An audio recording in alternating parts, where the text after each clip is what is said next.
बहुत ही अनुभवी chartered accountant doctorate Shri अर्पित हल्दिया जी हमारे बीच उपस्थित हैं, जो कि जोधपुर से आए हैं। मेरा निवेदन है CA Chhavi Jain madam, who has also come all the way from Kanpur to escort our very respectable and illustrious speaker, CA Dr. Arpit Haldia ji, to the stage. I request Chavi Jain madam to please escort our very, very knowledgeable speaker Arpit ji to the dais.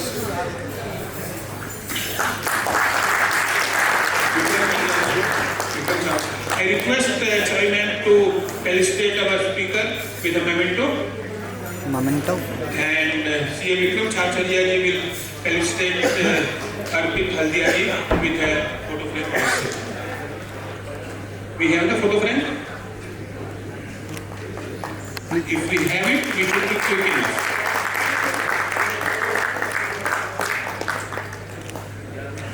Vikram ji.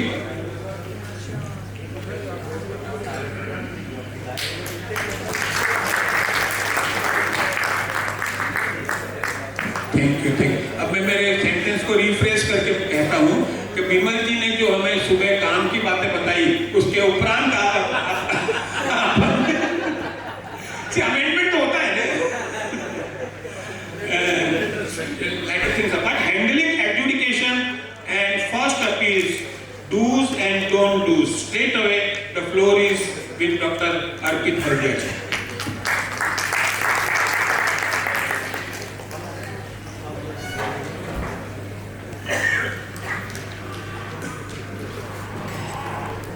And this being the second session after the lunch, and it's a very tough session for the participants also to be sitting here after lunch, so I will try to be as interactive as possible.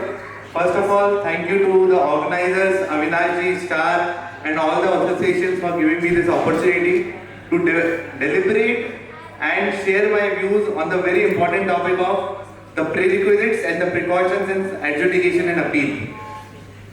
Although it's a very vast subject, and given the time frame, I will try to do the justice with the topic and as far as I can cover this topic. So starting with the session. So these are the basic documents in litigation. If we see, and each document has its own importance. So if we see, there is a summon, the start, how does the proceeding start? There is a summon, or there is a ASMT 10 or a DRC 1A, and at some time there is a advisory letter by the department where registration has cancelled from a retrospective date, so therefore you are advised to pay the tax along with interest and penalty under section 74, which we normally receive when the registration of a supplier is cancelled from a retrospective date. Does this letter have an importance? In my view, as we will be discussing, this letter has a very important role to play in how the assessment proceedings are developed. See, for me, assessment proceedings are not merely submitting the reply on the merits. The assessment proceedings have to be developed, and we as a professional should try to see that how the proceedings have to be developed, because we know that whatever we are submitting, 99% chances are there that the assessing authority would not be accepting. And what is the experience we have with the appellate authority? He is no one else but the second assessing officer. So मैं इसलिए अपना reply ढंग से file नहीं करूँ कि assessing officer तो देखेगा ही नहीं. That means I am losing out an opportunity on a very important foundation of developing assessment proceedings. तो मेरे को मेरा रिप्लाई इसलिए सोच के तो बनाना ही नहीं बिल्कुल भी कि सर ऑफिसर तो मानने वाला है नहीं, एक पेज का रिप्लाई दे दो फिर आगे देखेंगे अपील में क्या होगा. Sir, it's a very dangerous strategy. Rule 112 of CGST rules जो क्या बोलता है कि अगर आपको कोई एविडेंस सबमिट करना था असेसिंग ऑफिसर के सामने और आपने उसको सबमिट नहीं किया, तो it's a prerogative of the appellate authority whether he allows you to submit that evidence or not. तो अगर मेरे को कोई एविडेंस सबमिट करना है and I fail to submit that evidence, then I would be at a loss. I would be the loser at the time of the appellate proceedings. और देखिए मैं हमेशा बोलता हूँ कि आज डिपार्टमेंट क्या कर रहा है उससे आप मत सोचिए कि आगे के 5 साल बाद क्या करेगा। आज जो डिपार्टमेंट असेसमेंट कर रहा है वो किस चीज का असेसमेंट कर रहा है, वो हमारी उस नॉलेज का असेसमेंट कर रहा है जो हमको 2017 में थी, और किस नॉलेज से असेसमेंट कर रहा है वो जो उसको आज 2024 में है। मतलब मेरी 2017 की नॉलेज का असेसमेंट डिपार्टमेंट उसकी 2024 की नॉलेज से कर रहा है। तो मैं आज सोच के बैठूं कि यार 5 साल बाद जब अपील आएगी तब ठीक है, आज जैसा चल रहा है वैसा चल जाएगा, ऐसा नहीं होने वाला सर।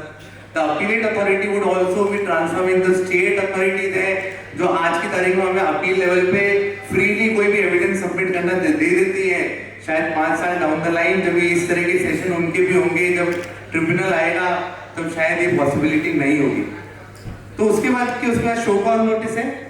शो कॉज नोटिस के साथ में आरयूडीज होते हैं। वो आरयूडीज जो है it's a mandate for them to supply along with the show cause notice. If they have not supplied it, we are well within our rights to seek those RUDs. Third party statement. अब देखिए third party statement क्या होता है, मैं हमेशा मानता हूं कि कोई भी टैक्सेशन प्रोसीडिंग्स होती है वो हमारी normal day to day proceedings की तरह होती है। मान लीजिए कि मैंने विमल जी के बारे में आज अविनाश जी को कुछ कहा, तो विमल जी मेरे को क्या अविनाश जी को क्या बोलेंगे, अरे अर्पित जी ने ऐसे कैसे बोल दिया, मेरे सामने लेके आओ, ऐसा कैसे बोल सकते हैं। वो क्या है, that is nothing but cross examination. वही सामने लेके आओ ना, ऐसे कैसे बोल सकते हैं। मैं दूध का दूध पानी का पानी करता हूँ कि बिना एविडेंस के ऐसे कैसे बोल सकते हैं। तो these are nothing but the third party statement. तो जब कोई थर्ड पार्टी स्टेटमेंट मेरे सप्लायर ने बोल दिया कि मेरे को माल सप्लाई नहीं किया उसने, मेरे पास एविडेंस है, तो मेरे सप्लायर को तो वो प्रेशर में डाल के बोल सकते हैं कि इनको बोल दो कि अर्पित जी ने माल सप्लाई नहीं किया। तो मेरे को क्या करना है, cross examination because a third party statement which is being relied upon against me. Reply being filed, what reply I am filing, the cross examination, the order being passed, और उसके बाद अपील being filed। तो मेरे पास जब भी मैं कोई appeal तैयार करता हूँ तो मेरे लिए DRC 1 है, DRC 01, उसका रिप्लाई, उसका ऑर्डर और फिर उसकी अपील, ये 5 बेस डॉक्यूमेंट्स हैं। तो जब मैं अपील फाइल करूंगा तब मैं ये देखूंगा कि अच्छा 1A में ये चीज थी जो 1 का पार्ट बनी, और अगर वो 1 का पार्ट नहीं बनी तो वो डायरेक्टली ऑर्डर में कैसे आ गई, और अगर वो ऑर्डर में आ गई तो क्या वो अपील में सस्टेन करेगी, क्योंकि बेसिक प्रिंसिपल क्या है, the order can not go beyond the show cause. देखिए बहुत बेसिक प्रिंसिपल्स हैं, ये सब आप लोग जानते होंगे, but the only thing is that how to arrange them and how to bring it within the scope and within the scope of a writing and the reply. So starting with concept of assessment in GST. What is assessment? हम ये मानते हैं कि assessment is nothing but कि वो sir 61 का notice आएगा तो उसका रिप्लाई देना है, अगर उनको समझ में आया तो ठीक है ड्रॉप हो जाएगा, नहीं तो 73 74 की असेसमेंट प्रोसीडिंग्स होंगी। तो these are the assessment proceedings. और अगर मैंने रिप्लाई फाइल नहीं किया तो सेक्शन 62 में बेस्ट जजमेंट असेसमेंट हो जाएगा। ये असेसमेंट है। Assessment goes well beyond this scope which we are understanding. Section 2 clause 11, assessment means determination of tax liability under this act, that is 73-74, and includes self assessment. मेरे लिए तो सबसे important term इस पूरे एक्ट में अगर कुछ है तो सेल्फ असेसमेंट है। और सेल्फ असेसमेंट जो है that is part of assessment. And what is self assessment? Section 59, every registered person shall self-assess the taxes payable under this act. What I am doing? I am self-assessing my taxes and furnish a return for each tax period as specified under section 39.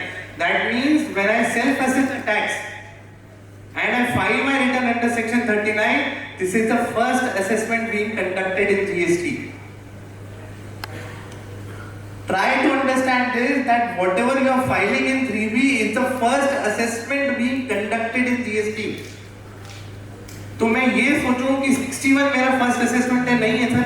73 74 मेरा first assessment नहीं है। मेरा first assessment GST में कौन सा है? The return being filed by me under section 39. आपको क्या लगता है कि सेक्शन 155 की जरूरत क्यों पड़ी है? अगर 155 नहीं होता तो क्या होता? बेसिक थिंकिंग क्या होती है?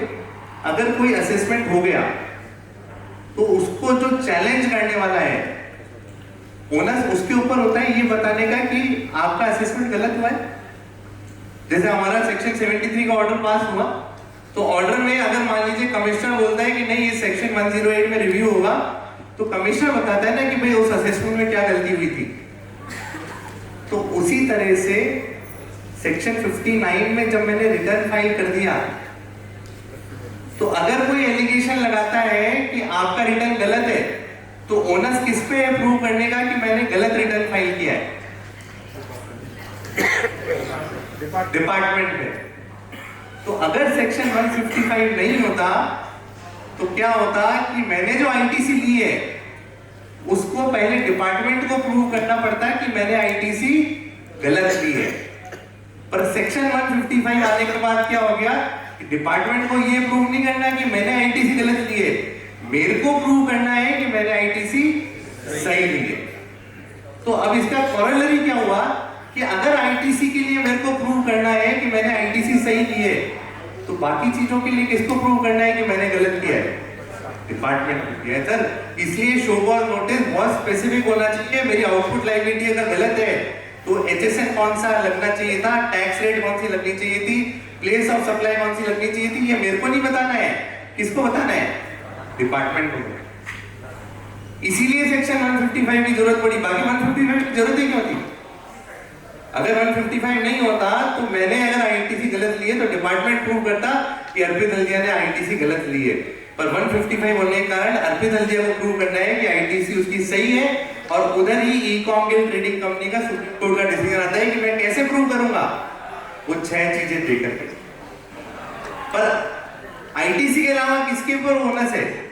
डिपार्टमेंट के ऊपर है। आप मान लीजिए आपके पास नोटिस आया जिसमें उन्होंने बोला कि भाई आपको है ना जो आपने पेमेंट किया है सीजीएसटी एसजीएसटी का, वो आपको आईजीएसटी में करना चाहिए था और उस पर टैक्स रेट 18% लगनी चाहिए थी। Whether this is sufficient to prove the allegation against me? Isn't the department responsible to prove that what should be in the correct place of supply?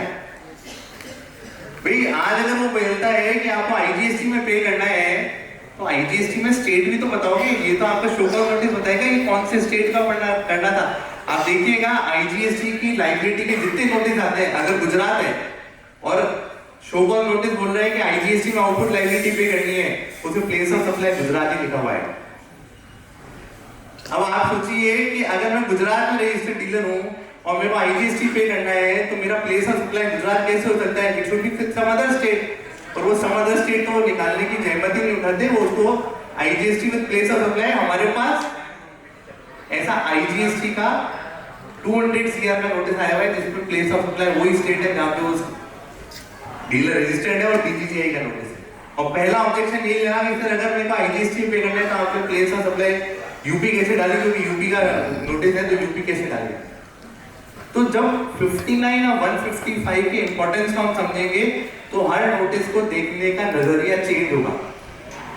क्योंकि फिर मेरे को ये नहीं पूछ सकते कि क्यों नहीं आपने 18% टैक्स लगाया। नहीं सर, आपको ये बताना है कि मेरे को 18% इसलिए लगाना चाहिए था, इस एचएसएन में लगाना चाहिए था, इस एंट्री में लगाना चाहिए था, और इस प्लेस ऑफ सप्लाई के साथ में लगाना चाहिए था। तो जब मैं 59 में बोलता हूं कि मैं जब रिटर्न फाइल कर रहा हूं तो मैं सेल्फ असेसमेंट कर रहा हूं, तो therein lies a foundation for section 7512। क्यों? तो 7512 क्या बोलता है? Where any amount of self assess tax in accordance with the return फंडिश under section 39 remains unpaid, it shall be recovered under the provision of section 79। Law क्या बोलता है? जब एक बार असेसमेंट हो गया ना, सेल्फ असेसमेंट, हमने असेसमेंट की डेफिनेशन में कर रखा है, तो मेरे को वापस क्यों प्रोसीडिंग करनी? Once you have declared that liability and it has been assessed, that means you are admitting, and once it is admitted, that means it is directly recoverable under section 79. अगर section 59 नहीं होता तो 7512 भी नहीं होता, क्योंकि 59 मतलब मेरा रिटर्न असेसमेंट है, और जब असेसमेंट है तो लायबिलिटी भी एक बार असेस हो चुकी है, और अगर मैंने उससे कम पे की है तो डिपार्टमेंट को फ्रेश असेसमेंट की जरूरत नहीं है। क्योंकि असेसमेंट इंक्लूड्स सेल्फ असेसमेंट। अब जैसे वो विमल सर ने जब एमनेस्टी स्कीम का लिया था तब उन्होंने बोला था कि सेल्फ असेस लायबिलिटी पे जो इंटरेस्ट है उसको उन्होंने बाहर किया है। उसका रीजन क्या है? पहले उस रीजन पे आते, मेरा जो व्यू है उस पे वो मैं उसका रीजन यही है क्योंकि डिपार्टमेंट का ये मानना है कि जब एक बार रिटर्न में लायबिलिटी असेस हो गई तो उसका 73 में ऑर्डर की जरूरत ही नहीं। और हम एमनेस्टी कौन से ऑर्डर के लिए लाए हैं? सेक्शन 73 के लिए लाए। तो जो लायबिलिटी 75/12 के कारण 79 में रिकवर होनी है और जिसके 73 में असेसमेंट की जरूरत ही नहीं है, उसकी हम एमनेस्टी क्यों दें आपको? क्योंकि वो इंटरेस्ट उन्होंने कौन सा मार किया है?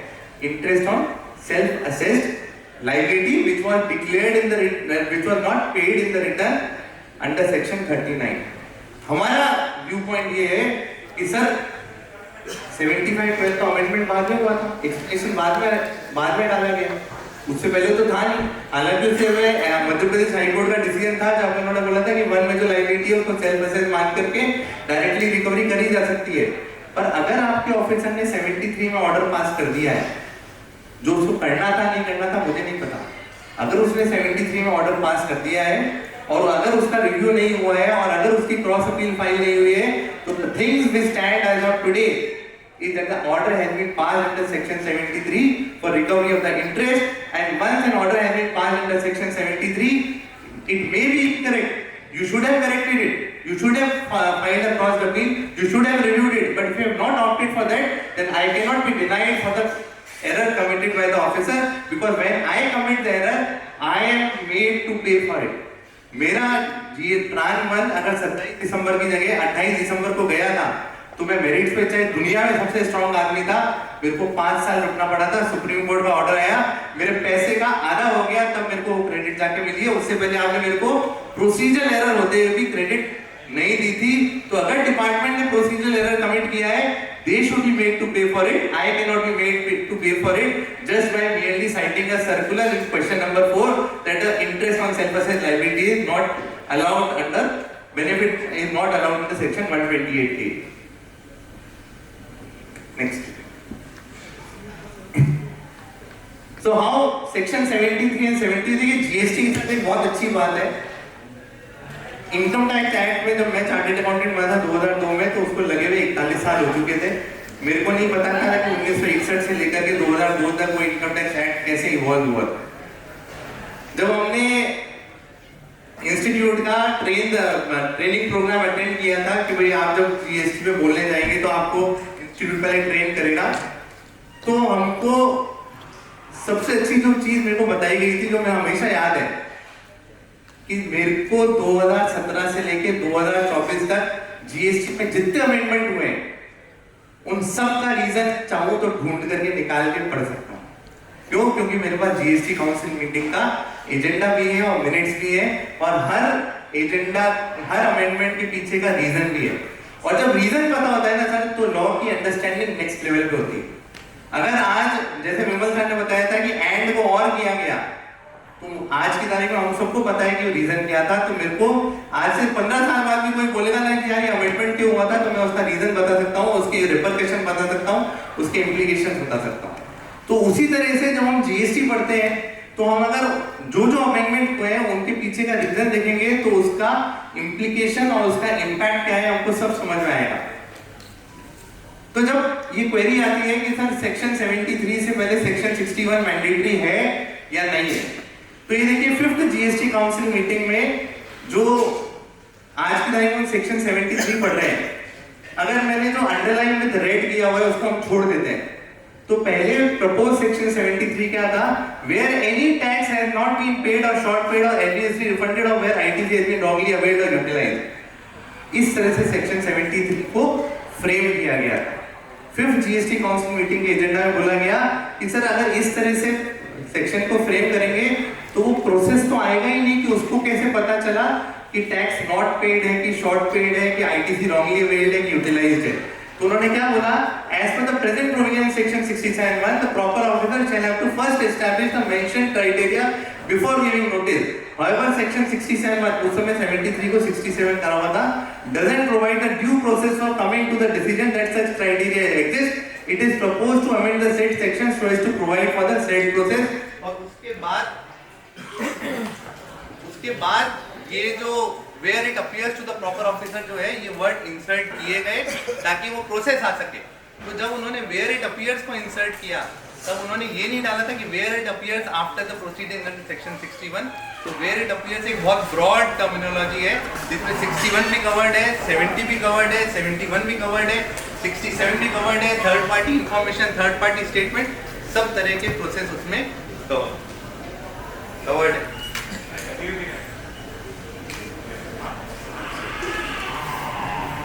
नेक्स्ट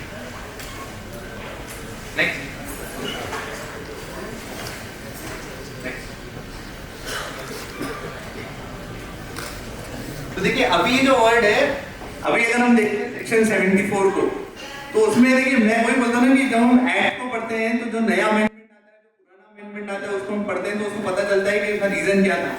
तो सेक्शन 74 अभी जो है वो देखिए क्या है, where it appears to the proper officer that any tax has not been paid or short paid or INC refunded or where ITC has been wrongly availed or utilized by reason of fraud। मामा कहाँ पे आ रहा है? Fraud के बाद में आ रहा है। मतलब where it appears जो है वो पांचों सिचुएशन को कवर कर रहा है। ITC wrongly availed, wrongly utilized, tax short paid, not paid और refund erroneously granted। अब 74A जो नया इंसर्ट हुआ है नेक्स्ट, आप उसमें देखिए where it appears to the proper officer that any tax has not been paid or short paid or INC refunded or where ITC has been wrongly availed। तो where it appears to the proper officer जो है वो ITC wrongly availed के साथ में attach नहीं हो रहा है। तो जो GST काउंसिल का इंटेंट था कि वो प्रोसेस अटैच होना चाहिए वो 74A में कहीं जाकर के उनसे मिस हो गया है, या फिर जब बाद में आएगा तो फिर एक 17(5) का एक रेट्रोस्पेक्टिव अमेंडमेंट आएगा जिसमें इसका कॉमा हटाया जाएगा। तो आज की तारीख में 74A जैसे स्टैंड करता है तो where it appears is not attaching itself to where ITC has been wrongly availed or utilized। Essential show cause notice, ये तो हमारा पार्ट हुआ असेसमेंट का और असेसमेंट के रेलेवेंट प्रोविजन जो सेक्शन 73 और 74 और सेक्शन 59 है। Now coming to the essentials of show cause notice, Vrindavan beverages हमको ध्यान है, show cause notice is the foundation of every assessment proceedings. Next, अब देखिए एक बात पूछिए, नहीं पीछे, हाँ, who is required to provide nullified fine? The burden of proof is on the taxing authority to show that the particular case or item in question is taxable in the manner claimed by। मतलब जो हमने बात करी 59 और 155 ITC को छोड़ के burden to prove किसके ऊपर है? असेसिंग ऑफिसर के पास। अब यहाँ पे हम एक ब्रॉड डिस्कशन करते हैं कि दो तरह के स्टैट्यूट होते हैं, सिविल स्टैट्यूट और एक क्रिमिनल स्टैट्यूट। क्रिमिनल स्टैट्यूट में इंटेंट टू इवेड मैंडेटरी है, जो जना मेरे पे एलिगेशन लगा रहा है उसको ये प्रूव करना पड़ेगा। क्रिमिनल अगर ऑफेंस है कि मैंने जो काम किया था वो जानबूझ के गलत किया हुआ, पर सिविल स्टैट्यूट जो होता है वहां पे intent to evade is not a mandatory thing, वहां पे committing of the offence is sufficient for levy of the penalty. तो अब हम इन दोनों को देखते हैं कि भाई क्रिमिनल ऑफेंस होगा या क्रिमिनल स्टैट्यूट होगा तो वहां पे इंटेंट टू इवेड मैंडेटरी है, सिविल ऑफेंस होगा, सिविल स्टैट्यूट होगा, वहां इंटेंट टू प्रूव करना नहीं है, merely committing of offence is sufficient. तो अब सिविल स्टैट्यूट में क्रिमिनल इंटेंट या मैलाफाइड इंटेंट कैसे लाया जाता है वो हमको कैसे पता चलेगा, क्योंकि जब तक मैं ये आइडेंटिफाई नहीं कर पाऊंगा कि यार इसमें मेरे अगेंस्ट में जो एलिगेशन लगा रहा है उसको मेरा मैलाफाइड इंटेंट प्रूव करना है, मेयरली मैंने गलत काम कर दिया वो सफिशिएंट नहीं, उसको यह बताना है कि मैंने गलत काम जानबूझ के किया था, तब तक वो ऑफेंस प्रूव नहीं होगा। तो मैं कैसे आइडेंटिफाई करूंगा? एक सिंपल सा एग्जांपल लेते हैं। What is the difference between a incorrect invoice and a false invoice? What is the difference between a incorrect invoice and a false invoice? False invoice intentionally made, incorrect invoice चाहे कैसे भी हो गलत है मतलब गलत है। तो अगर कहीं किसी प्रोविजन में ये लिखा हुआ है कि भाई अगर आपने इनकरेक्ट इनवॉइस इशू करी है तो आप पे पेनल्टी लगेगी, और किसी प्रोविजन में लिखा हुआ है कि आपने फॉल्स इनवॉइस इशू करी है तो पेनल्टी लगेगी, तो जो एलिगेशन करने वाला है उस पे किसमें ज्यादा बर्डन है उस पर प्रूव करने का विद मेलाफाइड इंटेंट, जहाँ पे फॉल्स इनवॉइस लिखा हुआ है। तो जब मैं किसी नोटिस को पढ़ रहा हूँ और उसने कोई स्पेसिफिक सेक्शन कोड कर रखा है और वहां पे मान लीजिए फॉल्स इनवॉइस लिखा हुआ है, पर उसने मेलाफाइड इंटेंट प्रूव ही नहीं किया, उसने तो बोला कि सर आपने दो फील्ड है ना इनवॉइस के रूल 46 में जो चाहिए थे वो भरे नहीं, इसलिए आपकी फॉल्स इनवॉइस है। तो whether it would be a correct SCN, it would not be a correct SCN because those two fields were not filled with an intent to evade tax should also have been proved in that show cause notice. तो अब जब नहीं next काम, तो देखिए ये एक decision है जहां पर उन्होंने बोला कि जब एक्ट में voluntarily, intentionally, negligently, knowingly, fraudulently, dishonestly, rashly, without lawful authority, इस तरह के वर्ड यूज करे हुए हैं, इसका मतलब है कि वहां पे सिविल स्टैट्यूट होते हुए भी इंटेंट टू इवेड इनकॉर्पोरेट हो गया। और जब मेरे अगेंस्ट में कोई एलिगेशन लगा रहा है तो उसको सिर्फ ये प्रूव नहीं करना कि ऑफेंस कमिट हुआ है, उसको ये भी प्रूव करना पड़ेगा कि offence commit with a mala fide intent हुआ है। तो जब मैं शो कॉज नोटिस पढ़ रहा हूँ और सेक्शन 122 पढ़ता हूँ और वहां पे जाकर के कोई नोटिस आता है, तो मेरे को सेक्शन के रेलेवेंट प्रोविजन में जाके देखना पड़ेगा कि वहां पे मेलाफाइड इंटेंट भी एक इंपॉर्टेंट फैक्टर है या नहीं है। Next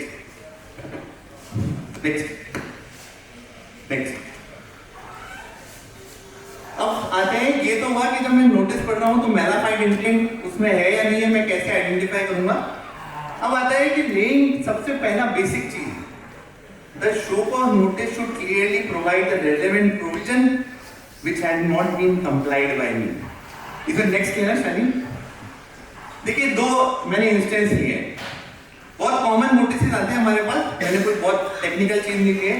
notice was issued under section 73 for 2017-18 for ITC excess claimed in 3B with ITC reflecting in 2A, whether it is a correct notice or not. ये जो लैंग्वेज सबके पास ऐसे ही नोटिस आए हैं, मैंने कोई नया चीज निकाल के नहीं दी है। आपको कुछ लगता है कि इस जो नोटिस की लैंग्वेज है इसमें कुछ मिसिंग है? Subsection is not mentioned. किसका सबसेक्शन है? 73. ठीक है, और हाँ What section has been violated? Yes sir, मैंने आईटीसी का कौन सा एक्ट का कौन सा प्रोविजन है जो बोलता है कि 3B से ज्यादा 2A में 3B से ज्यादा आईटीसी नहीं ले सकते, और अगर मैंने ले ली है तो मैंने कौन से सेक्शन का वायलेशन किया है? भाई 73 तो आईटीसी रॉन्गली अवेल यूटिलाइज की बात करता है। आज अगर मैं 16/4 के मैं अगर आईटीसी 30 नवंबर के बाद में लेता हूँ तो पहले मैं वायलेशन कौन से सेक्शन का कर रहा हूँ? 16/4 का। तो मेरे को नोटिस किस में आएगा? 16(4) रीड विद सेक्शन 70 पर। ऐसा तो नहीं कि सेक्शन 73 लिख के डाल देंगे। और मैं आपको इंटरेस्टिंगली बता रहा हूँ सर, आप सबको भी सब बात करते हैं और तब मेरे को लगता है कि प्रोफेशनल ब्रदर्स और सिस्टर्स और साथ बनेंगे। अगर आप डिपार्टमेंट से पूछेंगे तो उनको भी नहीं पता कौन सा सेक्शन लगेगा, इसलिए वो 73 ला के भेज देते हैं। तो अगर मैं उनसे नहीं पूछूं, मैं अपने रिप्लाई में नहीं बोलूं सर आपने तो 73 ITC wrongly availed utilised flag which section से that I have wrongly availed utilised ITC, please let me know, then only I will able to submit the reply. Second, the notice provided that why the penalty shall not be levied under the provision of section 122. बहुत सारे ऐसे notice आते हैं हमारे कि section 73 read with 122 penalty shall not be levied. तो ये language सही है ना? सेक्शन 122 में कितने ऑफेंसेस हैं? Section 122(1) 21 offences. सेक्शन 122(1) है, उसमें 3-4 ऑफेंसेस हैं, एनी पर्सन पे लगता है। 122(2) ए और बी क्लॉज 10 ऑफेंसेस। 122 सबसेक्शन 3 उसमें भी 5 क्लॉज, तो रफली उसमें कोई 40-45 ऑफेंसेस हैं। तो अगर मेरे को ये नोटिस मिलता है कि आप पे पेनल्टी सेक्शन 122 में क्यों नहीं लगाई जाए, मैंने 45 के 45 ऑफेंसेस करें और 45 की 45 पेनल्टी मेरे पे लगनी चाहिए, और नहीं तो डिपार्टमेंट की जिम्मेदारी है कि सेक्शन 122 के कौन से सबसेक्शन का कौन सा ऑफेंस मैंने किया है वो तो बता दो सर, तभी तो मैं बताऊंगा। आज अगर मान लीजिए 122(2A) भी लिख के आ जाए तो 122(2A) में भी 5 ऑफेंसेस हैं। ITC wrongly availed, utilized, tax not paid, short paid, उसका refund erroneously granted, मैं 5 में से कौन सा ऑफेंस किया है? पर क्या होता है कि जब हमारे पास नोटिस आता है तो हम खुद ढूंढ करके उनको बता देते हैं कि इस सेक्शन का, इस क्लॉज का ये ऑफेंस मैंने नहीं किया। बता देंगे सर, ऐसा वो नहीं है, नहीं तो हमको तुमसे बोलना चाहिए सर, मेरे को 122 या तो बोल दो कि 45 ऑफेंसेस मैंने करे तो मैं 45 का जवाब दे दूं, क्लाइंट से फीस भी 45 ऑफेंसेस के लूं। और अगर मैंने एक ही ऑफेंस किया है तो मुझको वो बता दो कौन सा ऑफेंस किया है, तो मैं स्पेसिफिकली वही ऑफेंस में जाके जवाब दूं। क्योंकि कल को आप देखिए कितना बड़ा राइट हम लूज कर रहे हैं। कल को उन्होंने मेरे को बोला कि सर आपने 122(1) का C ऑफेंस किया था, और मैं ये बोल दूं कि सर C तो गलत है, इसमें लगता ही नहीं, मेरा तो ऑफेंस कवर नहीं होता। डिपार्टमेंट वाले नहीं सर गलती हो गई, C नहीं D होना था, तो कोर्ट उसको मानेगा क्या? नहीं मानेगा, तो वो मैटर वहीं पे उठ जाएगा। सर वो जोधपुर में सबको ध्यान 1998 में सलमान खान वाला वो हिरण कांड हुआ था, जो 2021 में जाके सलमान खान जो है वो फ्री छोड़ दिया गया था। तो किस लिए छोड़ा गया था कि उसमें धारा गलत लग गई थी, धारा गलत लग गई थी, जो 98 में हिरण कांड में लगी थी, वो धारा गलत लगी थी। तो इस कारण से, तो इसलिए जब हमारे पास नोटिस आता है उसमें कौन सा सेक्शन इन्वोक किया हुआ है, उस सेक्शन का कौन सा प्रोविजन, कौन सा वर्ड, जब तक हम ये नहीं डिसाइड करेंगे, ये हम नहीं मानेंगे, तब तक मैं खुद ऑफिसर को बता रहा हूँ कि सर मैंने ये ऑफेंस आपके हिसाब से किया हुआ होगा, मैं इसका जवाब दे रहा हूँ, तो अपने आप उस पर अपना ऑर्डर बना करके दे देगा। Invoking extended period in case of interpretation. Vimal sir ने अपने सेशन में बोला था कि सर वो रेट्रोस्पेक्टिव अमेंडमेंट किया 21 दिसंबर को जीएसटी काउंसिल में सबको भगवान ने आशीर्वचन दिया कि भाई तुमने एक गलती कर दी थी, एंड लिखना था वहां पे और लिख दिया था, और वो 21 दिसंबर 2024 को समझ में आया कि वो ड्राफ्टिंग एरर हुआ था। पर ये ऐसा पहला ड्राफ्टिंग एरर नहीं है जो उन्होंने एडमिट किया है, इससे पहले एक बार और कर चुके हैं जीएसटी में। 6 अक्टूबर 2021 को एक सर्कुलर निकलता है जिसमें वो ये बोलते हैं कि भाई रॉयल्टी पे टैक्स रेट ऑन आरसीएम क्या देना है। तो उससे पहले कि जितने आप डबल या ट्रिपल या उठा के देख लो, सब बोल रहे थे कि भाई जो गुड्स की टैक्स रेट लगेगी उस रेट पे आपको आरसीएम देना है। 6 अक्टूबर 21 को वो एक सर्कुलर निकालते हैं, बोलते हैं कि नहीं, ऐसा तो हो ही कैसे सकता है, जब सर्विस टैक्स में 15% लगती थी तो उससे नीचे की रेट तो हम लगा ही कैसे सकते हैं, वो तो पॉसिबल नहीं है। इसलिए 1 जुलाई 17 से ही आरसीएम जो है वो 18% है, और वो अगर उसका 9973 में नहीं है तो 9997 में उसका रेजिडुअल रेट क्लॉज में मान करके 18% लगाया जाएगा। अब आप उनको बोलो कि सर 17-18 निकल गया, 18-19 निकल गया, 19-20 निकल गया, 20-21 निकल गया, 21-22 में भी 6 महीने निकलने के बाद आपको याद आया कि नहीं हमसे तो उधर एंट्री गलत हो गई थी, फिर उन्होंने 31 दिसंबर 18 से उन्होंने वो एंट्री सही करी थी, तो 1 जुलाई 17 से लेकर के 31 दिसंबर 18 के लिए उस सर्कुलर से उन्होंने एक 18% की रेट बताई थी। अब वो 18% सही है कि नहीं है वो तो एक अलग मैटर, अलग अलग कोर्ट्स में चल ही रहा है। क्या इसमें एक्सटेंडेड पीरियड इन्वोक हो सकता है? इसमें एक्सटेंडेड पीरियड इन्वोक नहीं हो सकता। और ये जो सर्कुलर है, देखिए मैंने इस पर डिसीजन भी काफी होंगे, पर मैंने एक सर्कुलर का रेफरेंस दिया है जो 19 जनवरी 2017 का प्री जीएसटी रिजीम का सर्कुलर है। मतलब आप मान के चलिए कि वो ये सर्कुलर जो है वो असेसमेंट प्रोसीडिंग्स में ऑफिसर को क्या करना है उसमें इतनी अच्छी तरीके से समझाया हुआ, और सारी चीजें ऐसी हैं जो आप डे टू डे बेसिस पे अपने आप से रिलेट कर सकते हैं। तो यहाँ पे सर्कुलर में बोला था कि भाई ऐसी कोई जनरल प्रैक्टिस तो ट्रेड भी फॉलो कर रहा था, डिपार्टमेंट भी उसको सही मान रहा था, उस पे आप कभी भी एक्सटेंडेड पीरियड इन्वोक नहीं कर सकते, क्योंकि वहां पे कभी भी इंटेंट वेट नहीं हो सकता। Service of relied upon document, RUD अगर कोई भी है, चाहे उन्होंने नोटिस में लिखा है कि नहीं लिखा, दैट इज इमटेरियल।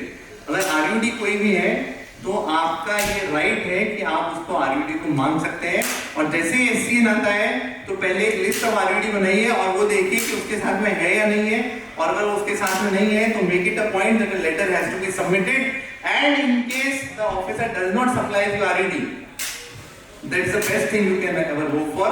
अगर आपको लगता है कि वो मैटर पे मैं थोड़ा वीक हूं, but RUD is a mandate to be provided along with the show cause notice, and if it has not been provided, we are well within our right to seek those RUD. opportunity of being heard prior to the date of filing of reply. ये कई बार होता है GST regime में कि मेरे पास reply file करने के लिए 30 दिन है, पर मेरे को अपॉर्चुनिटी डेट ऑफ हियरिंग दी जाती है, 10 दिन बाद मेरे को डेट ऑफ हियरिंग दी जाती है। तो ऐसे बहुत सारे हाईकोर्ट के जजमेंट है जहाँ पे उन्होंने बोला है कि अपॉर्चुनिटी ऑफ बीइंग हर्ड जो होगी that should only be provided after the date of filing reply has expired. Opportunity of being heard cannot be provided earlier than the time period available for filing of the reply. Date, time and venue of hearing, बहुत सारे ऐसे decision है जो SGST के अगर हम देखेंगे तो वहाँ पे जो DRC 01 आते हैं वहाँ पे डेट, टाइम और वेन्यू ऑफ हियरिंग जो होता है वो NA लिखा हुआ होता है। तो काम बहुत सारे हाईकोर्ट ने, इसमें मैंने कुछ का ही रेफरेंस दिया है, बहुत सारे हाईकोर्ट ने बोला है कि NA is not a proper way to communicate the date, time and venue for the hearing, and DRC 01 should invariably provide that what is the date, what is the venue and what is the time for the personal hearing. Time lesser than 30 days provided to 73 का notice आया और मेरे को बोला कि sir 15 दिन में आपको रिप्लाई फाइल करना है, that cannot be done क्योंकि मैंडेटरीली मेरे पास 30 डेज अवेलेबल है, तो a time limit lesser than 30 days cannot be provided to me for filing of the reply. अब इस बार कई बार ऐसा होता है कि मेरे पास नोटिस आया, मैंने बहुत डिटेल्ड रिप्लाई जो है वो फाइल किया और उस डिटेल्ड रिप्लाई के साथ में मैंने सारे एविडेंसेस लगा दिए। फिर जब ऑर्डर आता है तब ऑफिसर मेरे को ये बोलता है कि नहीं जो इन्होंने एविडेंसेस लगाए थे उसमें ये चीजें तो साथ में लगी भी नहीं थी, इसलिए मैं इनके एविडेंसेस को नहीं मानता। तो हम ऑफिसर को पास जाके बोलते हैं कि सर मैंने इतना डिटेल रिप्लाई दिया, आपको 2 चीजें और चाहिए थी तो मेरे को बता देते ना, मैं दे देता, आपने ये जाकर के क्या ऑर्डर मेरे आगे से पास कर दिया, अब मेरे को जाके अपील करनी पड़ेगी। गुजरात हाईकोर्ट का जजमेंट है और अभी दिल्ली हाईकोर्ट के बहुत सारे ऐसे जजमेंट आए हैं जहाँ पे उन्होंने बोला है कि अगर असेसी ने डिटेल रिप्लाई फाइल किया है और ऑफिसर को लगता है कि उसको कुछ चीज समझ नहीं है या कुछ और डॉक्यूमेंट चाहिए, तो they should ask the assessee again to furnish those documents and they should not straight away move ahead and pass an assessment order against the taxpayer.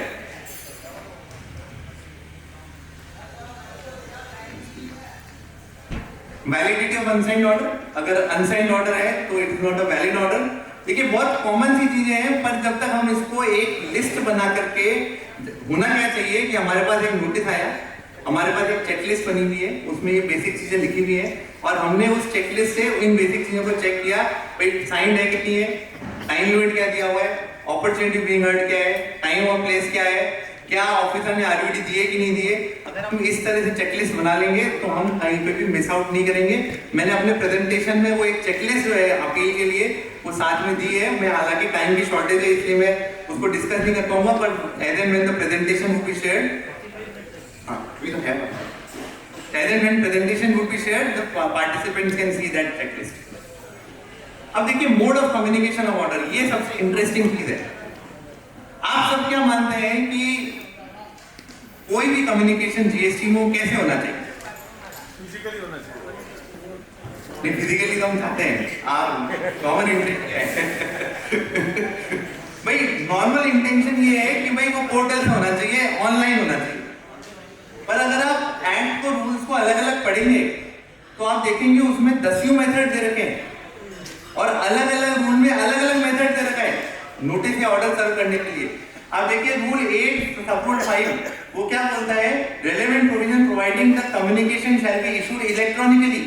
वहां पे वो ये नहीं बोल रहा है कि पोर्टल से होगा या कैसे होगा, उससे भी बोल रहा है कि वो इलेक्ट्रॉनिकली सर्व होना चाहिए। उसके बाद दूसरा क्या है, relevant provision providing the statement shall be filed electronically। अब इधर नीचे आप देखिए क्या लिखा है, on the common portal। इसके बाद तीसरा कहाँ पे है, जो मैंने येलो हाईलाइटेड कर रखा है, मैं से उसको पढ़ रहा हूँ, relevant provision नहीं पढ़ रहा हूँ। relevant provision providing that communication shall be made available electronically on or through portal। एक जगह बोल रहे हैं कि shall be issued electronically, एक जगह वो बोल रहे हैं shall be made available electronically। relevant provision providing that the applicant shall be informed electronically, इधर भी ये नहीं लिखा हुआ पोर्टल से या पोर्टल के बिना। अब देखिए rule 142A, relevant provision providing that the communication shall be uploaded electronically on the common portal। मतलब ऐसा भी प्रोविजन है जहां पे उन्होंने ये लिखा हुआ है कि आपका जो नोटिस है वो should be uploaded electronically on the common portal। ऐसा भी प्रोविजन है जहां पे उन्होंने लिखा हुआ है कि the notice shall be communicated electronically। तो तो अपने आप में रूल जो है वो ही अलग अलग चीज बता रहे हैं कि कम्युनिकेशन कैसा होना चाहिए। और आप रूल 88C और 88D देखेंगे जो अभी इंसर्ट हुआ है, relevant provision providing that the communication shall be intimated electronically on the common portal and copy being sent on email additionally also। तो जब कई बार ऐसा होता है कि हमको पोर्टल पे दे दिया नोटिस, अगर यहाँ पे पोर्टल का रेफरेंस नहीं है तो इसका मतलब है कि वो इलेक्ट्रॉनिक मतलब है, मेरे को ईमेल पे आना चाहिए। जहां जहां पे लॉ रूल्स में इंटेंट है कि पोर्टल पे अपलोड होना चाहिए, वहां पे स्पेसिफिकली उन्होंने पोर्टल पे लिखा हुआ है कि इट शुड बी अपलोडेड और कम्युनिकेटेड थ्रू द पोर्टल। तो जब आपके पास नोटिस आ रहा है और वो कौन से सेक्शन में आ रहा है और वो कौन सा उसका रेलेवेंट रूल है, तो जाकर के उस रूल में देखिए कि उसमें सर्विस ऑफ नोटिस के लिए क्या रेलेवेंट प्रोविजन है, क्या उसमें uploaded electronically on the common portal है, upload shall be communicated electronically है, क्या उधर एडिशनली लिखा हुआ है कि it should be communicated through the email, तो उससे हम सर्विस को आइडेंटिफाई कर सकते हैं। अब देखिए बहुत कई, मैं हमेशा बोलता हूं कि जो आपको शुरुआत में बोला था कि कभी भी आप ये मत सोचिए कि आपके सबमिशन को ऑफिसर मानेगा नहीं इसलिए मैं डिटेल सबमिशन दूं नहीं। कब कौन सा ग्राउंड चल जाए कोर्ट में आप कभी भी नहीं बोल सकते, कभी भी नहीं बोल सकते। ये एक डिसीजन है 1976 का बॉम्बे हाईकोर्ट का डिसीजन है। क्या फैक्ट्स थे, सिर्फ इसलिए कि ताकि मैं सिर्फ एक आपको एक इंसिडेंट एग्जांपल दे रहा हूं कि क्यों नोटिस की हर गलती को, हर इनकंसिस्टेंसी को हमारे रिप्लाई का पार्ट बनाना जरूरी है। ये केस है जिसमें 31 March was the due date for issuance of the notice. Time bar होने वाला था तो 31 मार्च को उनको नोटिस इशू करना था। ऑफिसर ने नोटिस इशू कर दिया 31 मार्च को और उसमें डेट ऑफ हियरिंग थी 18 अप्रैल। बहुत कॉमन होता है डेट ऑफ हियरिंग 18 अप्रैल। 16 तारीख को उसको पता चला कि नहीं यार 18 अप्रैल तो छुट्टी है, डिपार्टमेंट बंद होगा, तो उसने 16 तारीख को कॉरिगेंडम लगा दिया, इशू कर दिया कि भाई the date of hearing has been shifted from 18th to 24th।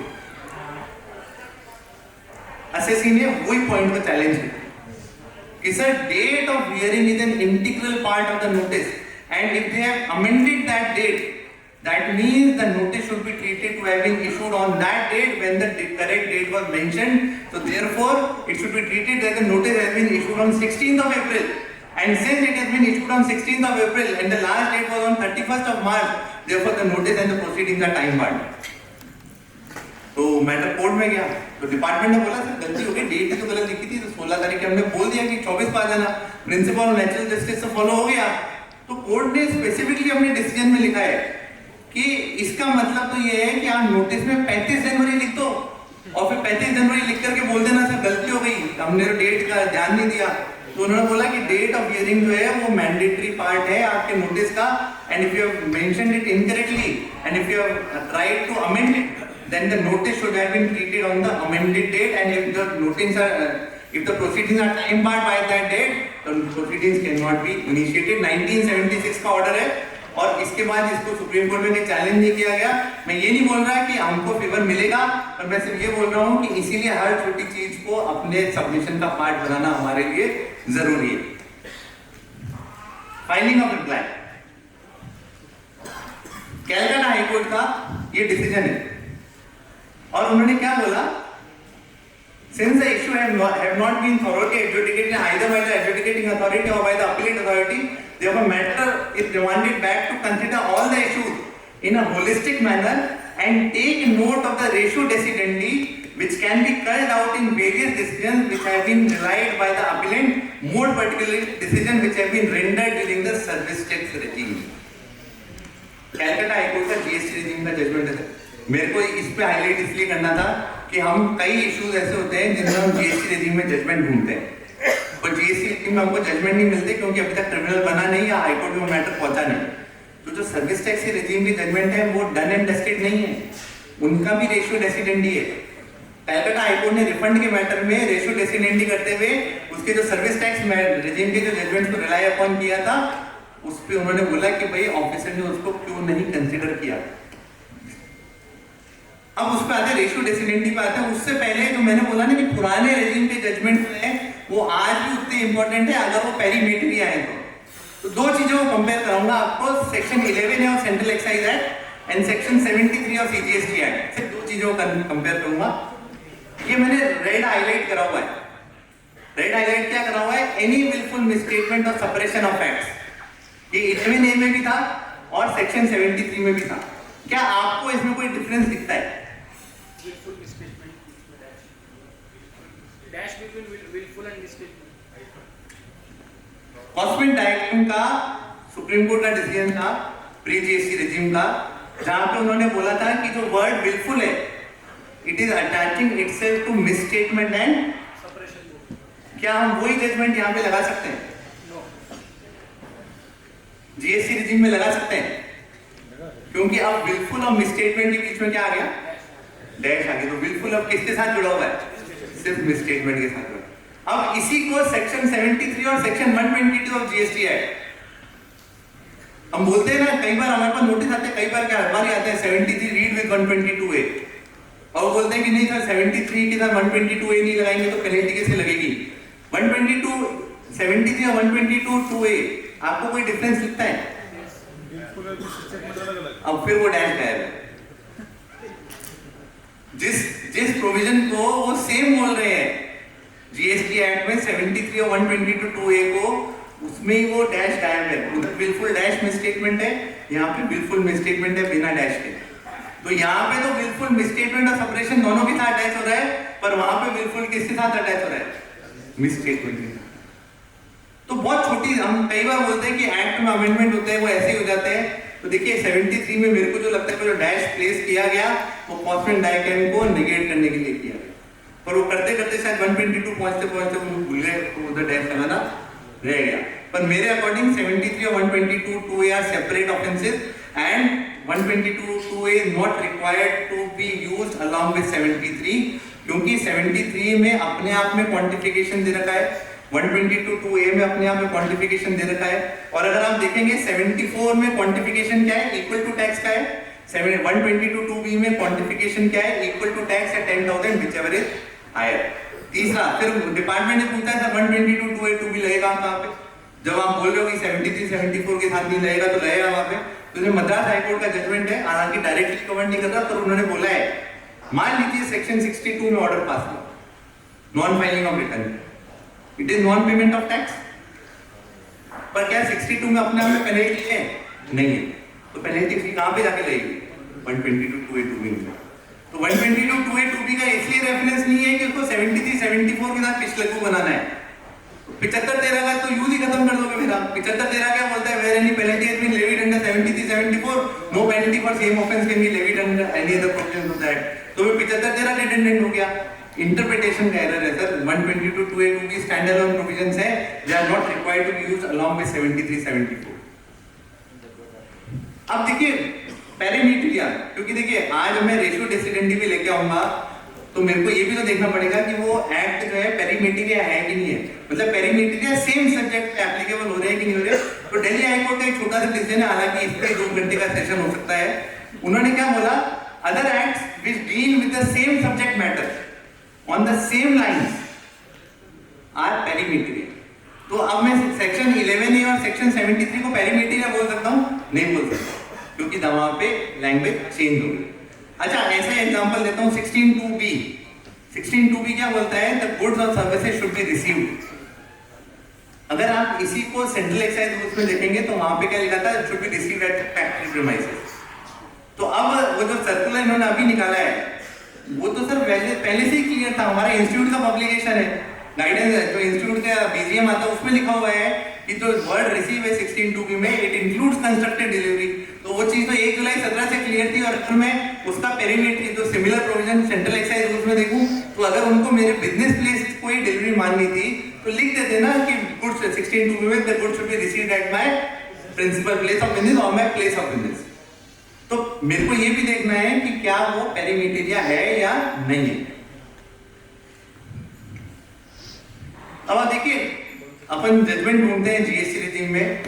Can penalty be levied in matters involving interpretation of the statute? Pre GST regime का जजमेंट है। Can penalty be levied when in tax paid before the issue of SCN? Can penalty be levied when department had conducted audit earlier and knowledge about activities of the tax payers? ये सारे decision जो है इनका principal जो है ये कहीं ना कहीं प्री जीएसटी रेजिम में लेड डाउन है। और ये एक्ट से लिंक नहीं है, ये बेसिकली मेरिट बेस्ड है।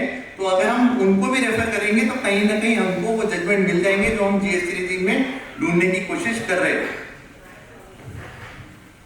नेक्स्ट तो अगर आप देखिए कि लीगल जूरिस्प्रूडेंस की हम जब बात करते हैं तो अगर मैं सिर्फ टैक्समैन पोर्टल की बात कर रहा हूँ, वहां पे सेंट्रल एक्साइज के 18,165 जजमेंट है, सेंट्रल एक्साइज रूल्स के 7,932 जजमेंट है, सेंट्रल एक्साइज टैरिफ एक्ट के 2,302 जजमेंट है, सैंडविच ट्रेड रूल्स के 2654 जजमेंट है, सर्विस टैक्स के 9,543 जजमेंट है। मैं ये नहीं बोल रहा सारे काम के सर, जीएसटी रेजिम में जितने जजमेंट हुए हैं, जब प्रोविजन अमेंड हो गया तो क्या वो आज काम के हैं? वो नहीं है सर। पर अगर वो प्रोविजन सेम है तो काम के हैं नहीं। तो उसी तरह से सर्विस टैक्स या पुरानी प्री जीएसटी रेजिम में जो जजमेंट्स हैं, आज की तारीख में जब मेरे को आईटीसी डिनाई करनी होती है, चाहे 16(2)(c) हो, चाहे 16(4) हो, चाहे ये बोलना हो कि ITC is not a vested right, is a benefit of concession, क्या पोस्ट जीएसटी रेजिम के जजमेंट रिलाई अपॉन किए जाते हैं?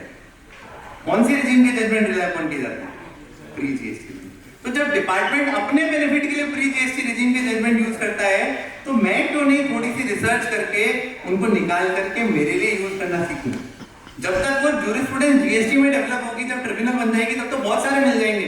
पर तब तक ऐसा तो नहीं कि I M handicapped because I don't have a recourse to the judgment. I have recourse to the judgment. Only thing is needed that I go to deep down in the previous GST regime and then find out the judgment. तो ratio decidendi क्या होती है? Basically देखिए क्या होता है कि एक जजमेंट आ गया और जजमेंट का एक कंक्लूजन है, हम उस कंक्लूजन को बेस बना के बोलते हैं सर इस पॉइंट पे जजमेट आ गया, उन्होंने ये होल्ड कर दिया।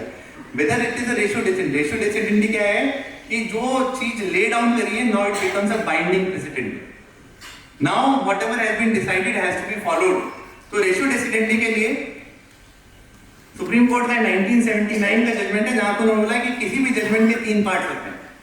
फर्स्ट पार्ट होता है finding of the material facts, कि उस पर्टिकुलर केस के फैक्ट्स क्या है। दूसरा होता है statement of principles of law applicable to the legal problems disclosed by the facts, मतलब प्रिंसिपल ऑफ द लॉ क्या है उन फैक्ट्स पे। This is the second part. And third is a judgement based on the combined effect of para 1 and para 2।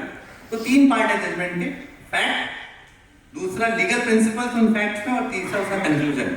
Now the thing is in तीन में से कौन सा एक ऐसी चीज है जो मेरे को फॉलो करनी है, जो मेरे लिए बाइंडिंग प्रेसिडेंट है। तो अब उन्होंने however for the purpose of doctrine of precedent ingredient 2 is the vital element in the decision. This is ratio decidendi. वापस पीछे देखिए, what is the paragraph number 2? The statement of the principles of law applicable to the legal problem disclosed by the fact. Decision, the conclusion is not the ratio decidendi. The principle laid down is the ratio decidendi. इसलिए supreme court ने क्या बोला? Decision is binding not because of its conclusion but with the regard to its ratio and the principle laid down therein. Next, जब northern operating का अभी जब 2022 judgement आया था, उसमें प्रिंसिपल ऑफ रेवेन्यू न्यूट्रलिटी को भी लाया गया था बीच में, और उसमें एसआरएफ एंड कोका कोला के जो सुप्रीम कोर्ट के 2 डिसीजन थे उनको रिलाई अपॉन किया गया था। इसका प्रिंसिपल ऑफ रेवेन्यू न्यूट्रलिटी है, सेकेंडमेंट ऑफ एम्प्लॉयमेंट पे जब अगर इंपोर्ट करा है तो आप मेरे को इस पे बेनिफिट दे दो। तो सुप्रीम कोर्ट ने उसमें क्या इन दोनों जजमेंट्स के लिए क्या ऑब्जर्व किया? It would B entitled, it is noticeable that the 2 orders relied upon by it in SRF and COCOLA by this court merely affirmed the rulings of the SESTAT without any independent reasoning. Their precedential value is limited. तो इसका मतलब क्या है कि उन्होंने उन दोनों judgements को रेशियो डेसिडेंडी नहीं माना सुप्रीम कोर्ट ने। क्यों? क्योंकि उन्होंने सिर्फ merely affirm किया था, उन्होंने कोई इंडिपेंडेंट रीजनिंग नहीं दी थी। इसलिए उन्होंने बोला कि रेवेन्यू न्यूट्रलिटी को हम उन 2 जजमेंट्स के बेस पे इस प्रेजेंट केस में कंसीडर नहीं कर सकते। इसलिए कई बार होता है कि एक जजमेंट हुआ, उसके अगेंस्ट में डिपार्टमेंट ने रिट फाइल करी, रिट उन्होंने समरीली डिसमिस कर दी, या एसएलपी फाइल करी, एसएलपी समरीली डिसमिस हो गई। वो एसएलपी समरी डिसमिस हुई है, उसमें कोई इंडिपेंडेंट रीजनिंग नहीं आई है, और जब तक वो इंडिपेंडेंट रीजनिंग नहीं आई है तब तक वो रेशियो डेसिडेंडी नहीं बनी है।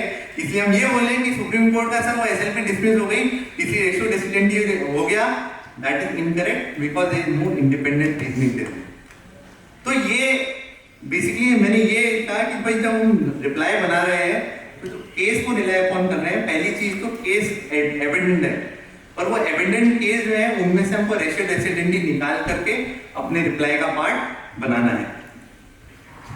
अब किसी भी केस के फाउंडेशन को कैसे बनाना है, एक एग्जांपल लेते हैं। ये कैलकाटा हाईकोर्ट का डायमंड बेवरेजेस का जो जजमेंट है उसी पॉइंट पे है। मान लीजिए मेरा एक क्लाइंट है,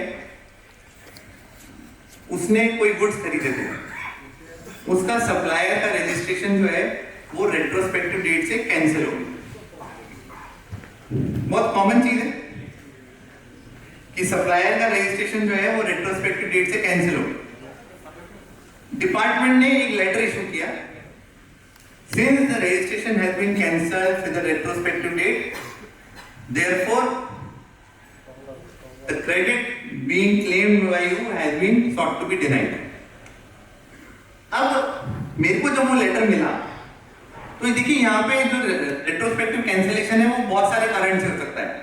पहला कारण क्या हो सकता है, वो एंटिटी नॉन एग्जिस्टेंट है।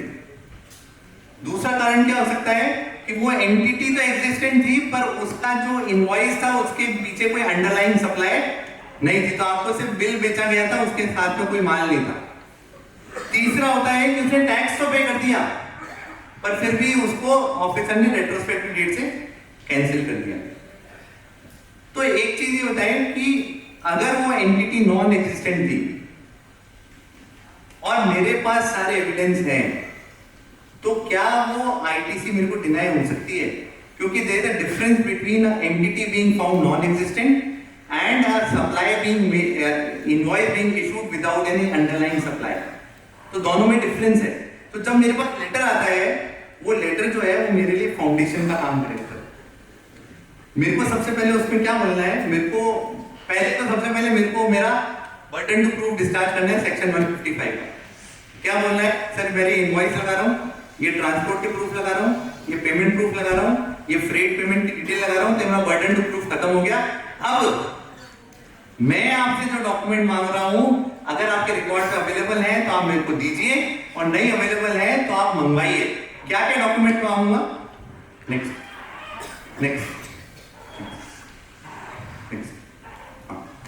सबसे पहला cancellation order of the supplier. वो जो सप्लायर का रजिस्ट्रेशन कैंसिल हुआ है सर, मेरे को पहले उसका ऑर्डर चाहिए। वो बोलेगा सर क्यों चाहिए, कि सर मेरे को उसने माल सप्लाई किया था या सर्विस सप्लाई करी थी, मैंने आईटीसी क्लेम करी थी, मैंने पैसे दिए थे, उसका रजिस्ट्रेशन आप रेट्रोस्पेक्टिव डेट से कैंसिल कर दोगे तो I am an aggrieved party. Section 107 क्या बोलता है, any aggrieved party by the order passed, any aggrieved party against the order passed by the adjudicating authority can file an appeal। वो ये नहीं बोल रहा है कि जिसके अगेंस्ट में ऑर्डर पास किया है सिर्फ वही अपील फाइल कर सकता है। एनी एग्रीव्ड पार्टी, तो आप अगर देखेंगे ना 129 के जो केसेस आ रहे हैं उसमें अगर ऑर्डर ड्राइवर के अगेंस्ट में पास है तो भी ओनर जो है वो अपील फाइल कर सकता है। क्यों, क्योंकि हाईकोर्ट ने बोला है कि owner is the aggrieved party, driver is not the aggrieved party. तो अगर मेरे सप्लायर का रजिस्ट्रेशन आपने रेट्रोस्पेक्टिव डेट से कैंसिल किया है, I am entitled to receive the copy of the order and I am entitled to file an appeal against the order because I am an aggrieved party. मेरे को आप appeal file करने दो, मैं उनको बोलता हूं कि सर मेरे पास ये प्रूफ है, आप उसका कैंसिल करो और ये सप्लाईज है उसमें से एक्सक्लूड करो। आप मेरे को मेरा right to file an appeal क्यों कर रहे हो, क्योंकि section 107 is not denying me that right. तो सबसे पहला cancellation order of the supplier. दूसरा reason for cancellation of registration, cancel हुआ क्यों है आप बताओ तो सही। क्या वो नॉन एग्जिस्टेंट मिला, क्या उसकी सारी की सारी, आपने मेरे को बोला कि आपकी जो सप्लाईज खरीदनी है उसके अगेंस्ट में गुड सप्लाई नहीं हुए थे और इसलिए उसका रजिस्ट्रेशन कैंसिल हुआ है। तो मैं देखूं तो सही कि उसके कैंसिलेशन ऑर्डर में क्या सारी की सारी सप्लाईज ही गलत हुई है। भाई ऐसा भी तो हो सकता है कि 100 में से 25 गलत हो और 75 सही हो, 75 सही हो और 25 गलत हो। वो ऑर्डर ये तो बोलेगा कि 75% गलत है और 25% सही है, तो मैं क्या वो ऑर्डर बोल रहा है कि मैं उस 75 में फॉल कर रहा हूं जो गलत है या मैं उस 25 में फॉल कर रहा हूं जो सही है। Whether the reason included the supply made to us as the supply being ingenuine or tax not being deposited। क्या उस कैंसिलेशन ऑर्डर में ये स्पेसिफिकली लिखा हुआ है कि मेरे को जो सप्लाई करनी है वो सब इंजेन्युइन थी। क्या उस कैंसिलेशन ऑर्डर में लिखा हुआ है कि मेरे को जो सप्लाई करी है उसके अगेंस्ट में कोई टैक्स पे नहीं किया हुआ? सिर्फ आपके पास एक रिपोर्ट आई, उस रिपोर्ट में बोला गया कि वो नॉन एग्जिस्टेंट है। वो नॉन एग्जिस्टेंट कौन सी डेट से है भाई? आज मान लीजिए कि किसी के यहाँ ऑफिसर गया और वो नहीं मिला, तो वो आज गया और आज नहीं मिला, तो कौन सी डेट को नहीं मिला? आज की डेट को नहीं मिला ना। ये कहां से प्रूव हुआ कि 17-18 को भी वो एग्जिस्ट नहीं करता था वहां पे?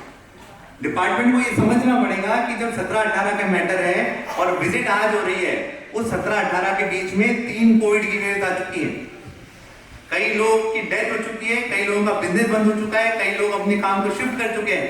तो ये कैसे गारंटी कोई रिसिपिएंट लेगा कि उसने 17-18 में कोई माल परचेज किया और आगे के 25 साल तक वो बंदा जो उसका सप्लायर है वो वहीं पे काम करेगा?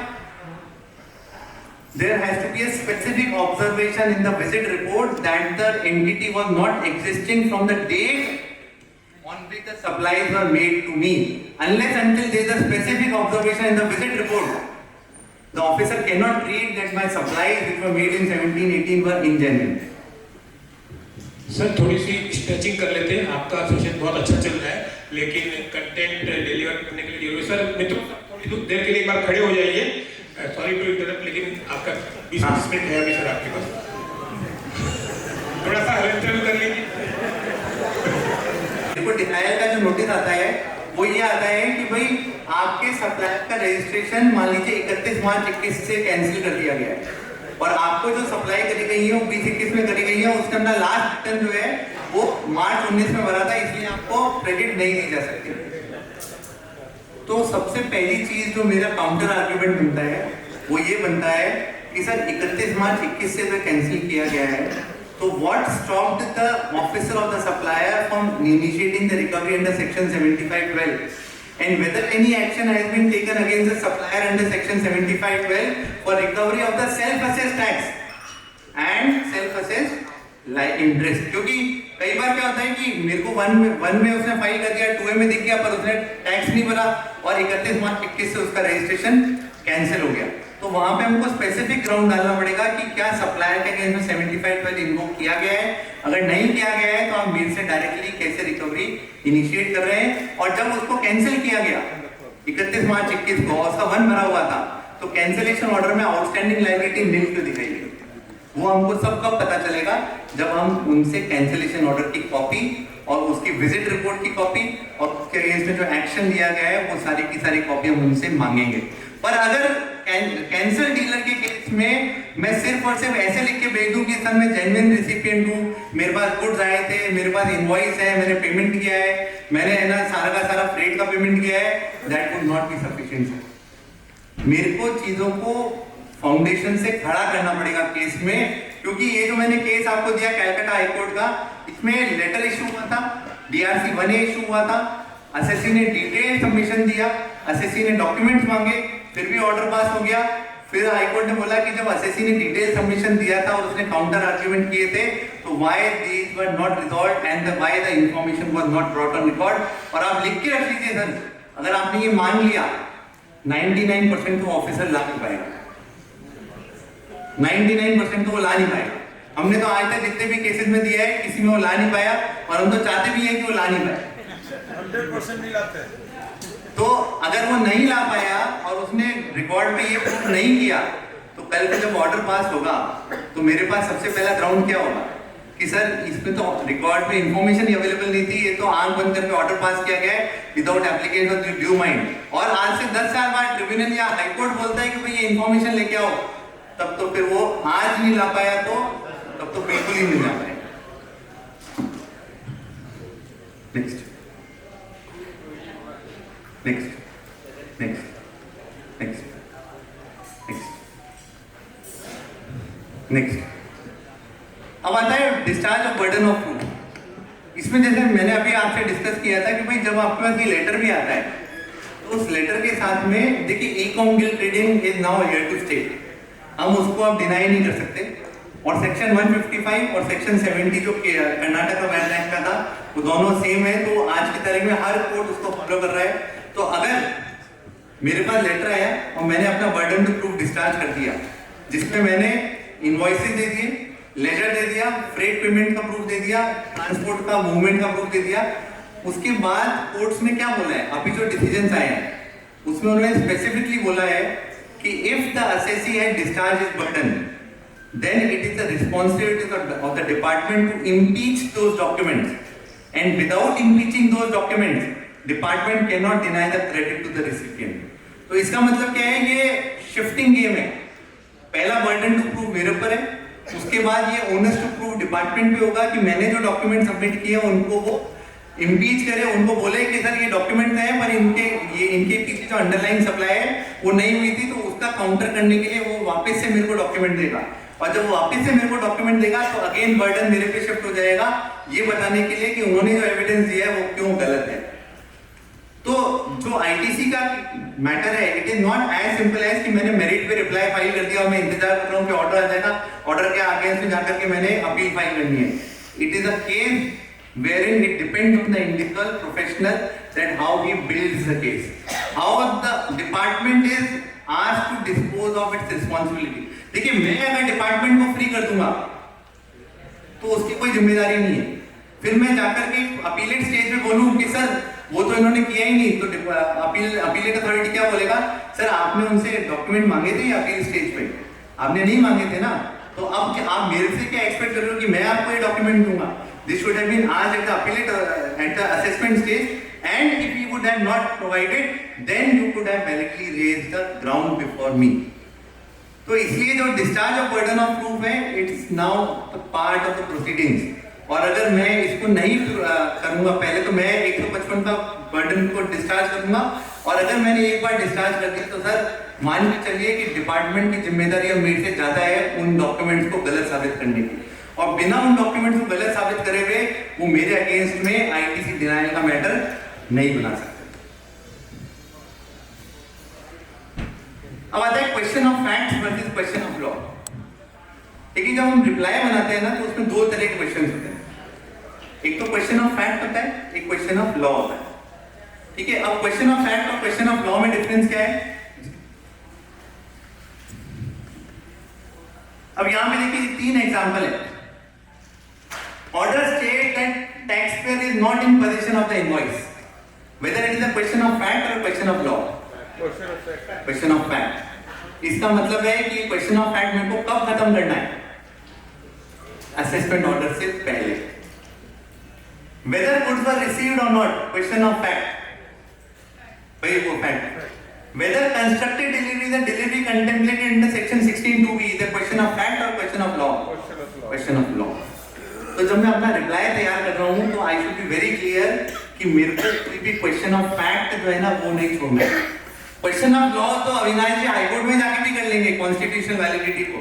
कॉन्स्टिट्यूशनल वैलिडिटी असेसिंग ऑफिसर के सामने चैलेंज नहीं भी करी तो वो बाद में कर लेंगे, पर क्वेश्चन ऑफ फैक्ट जो है अगर वो मैंने छोड़ दिया तो रूल 112 अगर अपीलेट अथॉरिटी ने एक्सरसाइज कर लिया कि सर ऑर्डर में लिखा हुआ है कि आपके पास इनवॉइस नहीं है, 4 बार आपसे इनवॉइस मांगी गई थी आपने दी नहीं, तो what prevented you from filing the invoices, let me know, and if there is a sufficient reason then only under rule 112 I would allow you. मैं ये नहीं बोल रहा कि वो अलाउ नहीं करेगा, but then again it becomes a prerogative of the appellate authority. अगर हम section 58 of Indian Evidence Act देखें, हालांकि अब नया एक्ट आ गया पर पुरानी चीज के लिए देखें, anything which is not denied in a notice becomes a fact, becomes an admission by me. तो अगर मैं शो कॉज नोटिस पढ़ रहा हूँ और उसमें 10 चीजें लिखी हुई हैं और उन 10 चीजों में मेरे को लगता है कि नहीं ये गलत चीज लिखी हुई है, तो मेरे को ये जरूरी है कि मैं उसको हाथों हाथ चैलेंज करूं. नहीं चैलेंज किया और वो मैंने अपने सबमिशन में उसको पार्ट नहीं बनाया तो then it becomes an admission, it becomes a fact. तो जब मैं नोटिस को पढ़ रहा हूँ तो उस नोटिस को पढ़ते हुए मेरे को 2 चीजों को देखना है, कब वो नोटिस फैक्ट को बता रहा है, कब वो नोटिस क्वेश्चन ऑफ लॉ को रेज कर रहा है. जब वो फैक्ट को बता रहा है तो जो चीजें मेरे को एग्री नहीं है उस नोटिस से, I should make it a point that they should be denied in my reply initially only. Can ground raising legal issues be raised at any stage of proceedings. Ground statement of facts तो ऐसे हो गए जो मेरे को raise ही करने हैं, पर जो लीगल इश्यूज के ग्राउंड हैं वो मैं कभी भी रेज कर सकता हूं. तो उसमें बहुत सारे डिसीजंस हैं जहां पे क्लियरली ले डाउन करा हुआ है कि grounds raising legal issues can be raised at any stage of the proceedings. तो जैसे मैंने पहला डिसीजन बताऊं, there is no quarrel to settle legal proceedings that a new plea cannot be taken in respect of any factual controversy whatsoever. However, a new ground raising a pure legal issue for which no inquiry or proof is required can be permitted to be raised by the court at any stage of the proceedings. तो जो factual controversy है उसको आप मत छोड़िए, जो legal controversy है उस पे जो लीगल ग्राउंड बनते हैं वो बाद में सब रेज हो सकते हैं। इसलिए मैं ये बोलता हूँ ना सर, जो सुप्रीम कोर्ट ने बोला ना वृंदावन में कि show cause notice is the foundation, वो फाउंडेशन सिर्फ डिपार्टमेंट के लिए नहीं है, वो फाउंडेशन मेरे लिए भी है। क्योंकि अगर मैंने वो उस नोटिस को लाइटली लिया और उसमें फैक्ट्स को मैंने काउंटर नहीं किया तो they becomes an admission and subsequently I can not raise any presumption against them. Importance of a properly drafted prayer, ये ऐसी चीज है जो ट्राइब्यूनल में या हाईकोर्ट में तो बहुत ढंग से देखी जाती है कि कौन कौन सी प्रेयर को लिस्ट किया जा रहा है, पर जब हम शो कॉज नोटिस का रिप्लाई बनाते हैं या कमिश्नर अपील के सामने जाते हैं तब हम प्रेयर पे कभी ध्यान नहीं देते। जबकि इंपॉर्टेंस ऑफ देखिए प्रेयर क्या है, मैंने सब चीजें लिख दी, उसके बाद मैं क्या चीज एक्सपेक्ट करता हूँ वो तो चीज लिखूंगा तभी तो वो कोर्ट मानेगा। अगर मैं प्रेयर ही प्रॉपर्ली ड्राफ्ट नहीं करूंगा और मैंने सिर्फ एक ही चीज बोली कि सर वो नोटिस ही गलत है आप क्वेश्चन कर देना या ऑर्डर ही गलत है तो क्वेश्चन कर देना, तो मेरी एक ही प्रेयर है बस, क्वेश्चन ऑफ द ऑर्डर, मेरे कोई ऑल्टरनेटिव प्रेयर नहीं है वहां। और जब ऑल्टरनेटिव प्रेयर नहीं है तो सिर्फ वो उसी पॉइंट पे होगा कि भाई ये पूरा का पूरा ऑर्डर क्वेश्चन होगा या नहीं होगा। तो whether relief not asked for by a party would be granted and that too without having any proper pleadings, तो वहां पे बहुत clearly it is well settled that a decision of a case cannot be based on grounds outside the pleadings of the parties, and it is the case pleaded that has to be found without any amendment of the claim the court was not entitled to grant the relief not asked for, and no prayer was ever made to amend the claim so as to incorporate it in an alternative case। तो मेरे को मेरी alternative prayer और उसके जो relevant grounds हैं that should be part of my submission. ये rule 112 हमने डिस्कस कर लिया, I will be skipping that. अब आता है pre-requisite of a valid order. अभी हमने शो कॉज नोटिस को डिस्कस कर लिया, हमने रिप्लाई जब फाइल कर रहे हैं तो उसमें क्या क्या चीजों को ध्यान रखना है वो कर लिया। अब जब हमारे पास कोई ऑर्डर आया है तो उसमें क्या क्या चीजें होनी चाहिए और अगर वो नहीं है तो वो मेरी अपील का पार्ट बननी चाहिए, that we will now discuss. Adjudication order to be a speaking order. Speaking order क्या होता है? स्पीकिंग ऑर्डर वो होता है जो ऑर्डर अपने आप बोलता है। Any order which has to be aided by an officer before the appellate authority is not a speaking order. An order which speaks for itself is a speaking order। और ये चीज उन्होंने अपने सर्कुलर में जो 19 जनवरी 17 का सर्कुलर है वहां पे क्लियरली लिखा हुआ है, the adjudication order must be a speaking order। A speaking order is an order that speaks for itself। अब देखिए मैं अपने सबमिशंस को किस तरह से ड्राफ्ट करता हूं वो बहुत ज्यादा जरूरी है। मेरे पास एक ऑर्डर आया या नोटिस आया जिसमें बोला कि भाई 2017-18 की आपकी आईटीसी जो है वो गलत है और सेक्शन 73 में आपके अगेंस्ट में ये मैटर को फ्रेम किया जाता है। अब मैं अपने ग्राउंड को किस तरह से बनाता हूं?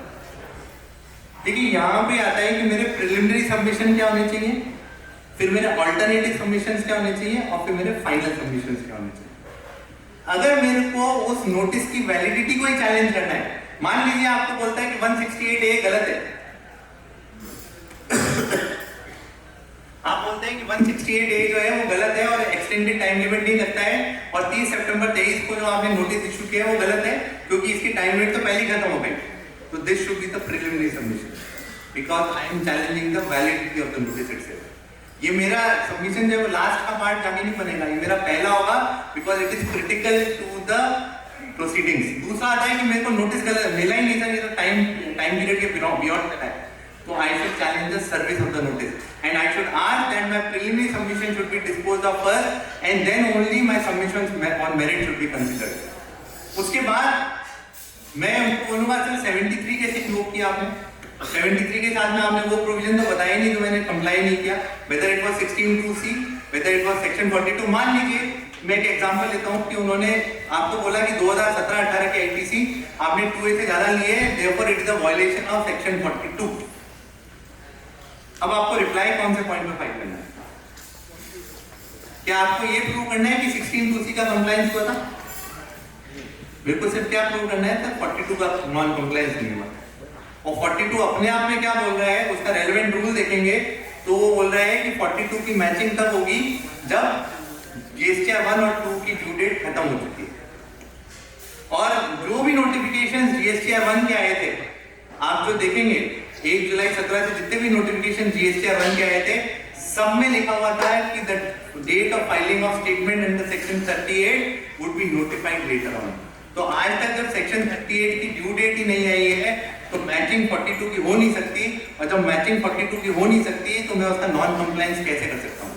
तो मेरे को 16(2)C में जाने की जरूरत इसीलिए जरूरी है कि मेरे अगेंस्ट में उसने क्या चार्ज फ्रेम किए हैं, कौन से सेक्शन को इन्वोक किया है, वो उसको लिखना है, मेरे को नहीं बताना उसको, वो उसको लिखना है कि मेरे अगेंस्ट में क्या चार्जेस फ्रेम हुए। नहीं तो फिर तो नोटिस ऐसा आ जाता ना कि क्यों नहीं आपके अगेंस्ट में सेक्शन 1 से लेके 174 में प्रोसीडिंग चालू कर दे रहे हैं, फिर आप ढूंढते रहो कि भाई कौन सा प्रोसीडिंग होनी चाहिए मेरे अगेंस्ट में। But the onus is on the officer to clearly provide the specific charges.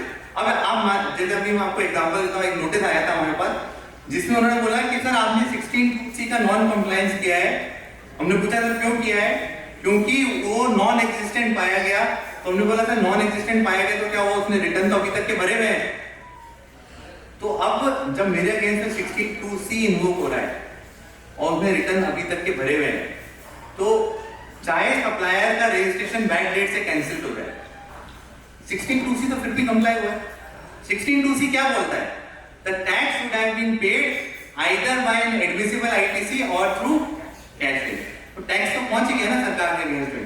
तो मियरली वो नॉन एग्जिस्टेंट था और उसका रजिस्ट्रेशन रेट्रोस्पेक्टिव डेट से कैंसिल हो गया, that is not proper framing.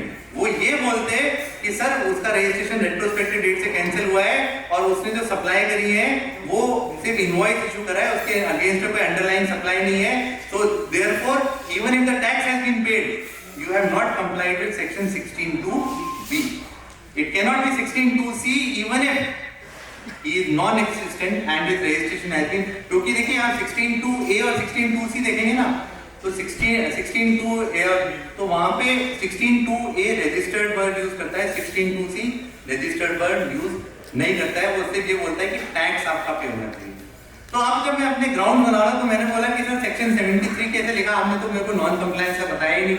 फिर उसके बाद मैंने लास्ट में जाके मेरा मेरिट पे लिखा कि सर मैं जेन्युइन सप्लायर, मेरे को सारे के सारे गुड्स रिसीव हुए थे और मैंने अपना ओनर जो है वो आपको डिस्चार्ज कर दिया, तो मैंने उसकी इनवॉइसेस आपको लेटर के साथ में पहले दे चुका हूँ। अब आपने अपने ग्राउंड्स की ड्राफ्टिंग ऐसे करी है कि पहले 168A को चैलेंज किया गया है, दूसरा सर्विस को चैलेंज किया गया है, तीसरा उसमें नॉन इन्वोकिंग और स्पेसिफिक चार्ज अगेंस्ट मी को चैलेंज किया गया है, लास्ट में जाके बोला गया है कि I am a genuine recipient और 16(2)C अनकॉन्स्टिट्यूशनल है क्योंकि वो let's not forget ad impossibility की बात करता है, ब्ला ब्ला ब्ला, वो सब मैंने लास्ट में लिखा। How the order has to be passed now? Consideration of alternative issues only if main submission is rejected. तो पहले उसको मेरा मेन सबमिशन रिजेक्ट करना पड़ेगा। मेरे मेन सबमिशन को रिजेक्ट करके ही वो अल्टरनेटिव मेरे सबमिशन पे जा सकता है। तो मेरा अल्टरनेटिव सबमिशन मेरिट पे कब है? तो लास्ट में, उससे पहले तो प्रिलिमिनरी ऑब्जेक्शन है। If he is not discharging the preliminary objection, he is not following the correct mandate that how the order has to be passed. Each ground of submission should be considered and discussed. ये सारे जो judgements हैं, ये GST regime के judgement हैं, जो high court ने अलग-अलग टाइम पे अलग-अलग केसेस में दिए हैं। Alternative arguments can never be considered in admission. मैं अगर ये बोलता हूँ ना कि sir for the sake of making the argument and reserving the right to challenge if required, even if it is admitted that this has been done, तो वो मेरा alternative argument है, this admission cannot be treated कि देखो आपने admit तो कर लिया, फिर आप main ground में कैसे उसको challenge करोगे? मेरा मेन ग्राउंड ऊपर है सर, ये ऑल्टरनेटिव है और ऑल्टरनेटिव में मैंने अपना राइट को रिजर्व करा है और मैंने only for the purpose of sake of making arguments को मैंने ये ग्राउंड बनाया है। I am not admitted on the principle basis that this is an admission. तो मैं किस तरह से ड्राफ्ट कर रहा हूँ, मैं किस तरह से उसको सीक्वेंसिंग कर रहा हूँ और मैं किस तरह से ऑफिसर को फोर्स करता हूँ कि मेरे हर आर्गुमेंट को आप जवाब दो, क्योंकि मद्रास हाईकोर्ट ने क्या बोला कि भाई आप हमारे पास डायरेक्ट क्यों आते हो? There is an alternative remedy. और ऑल्टरनेटिव रेमेडी भी क्या है कि पहले ऑफिसर को आपके ग्राउंड को कंसिडर करना है, उसके बाद अपीलेट अथॉरिटी के आपके ग्राउंड को कंसिडर करना है। चलो ट्रिब्यूनल नहीं बना तो भी जब आप हमारे पास आओगे तो 2 ओपिनियन तो आ चुकी होंगी ना आपके ग्राउंड पे।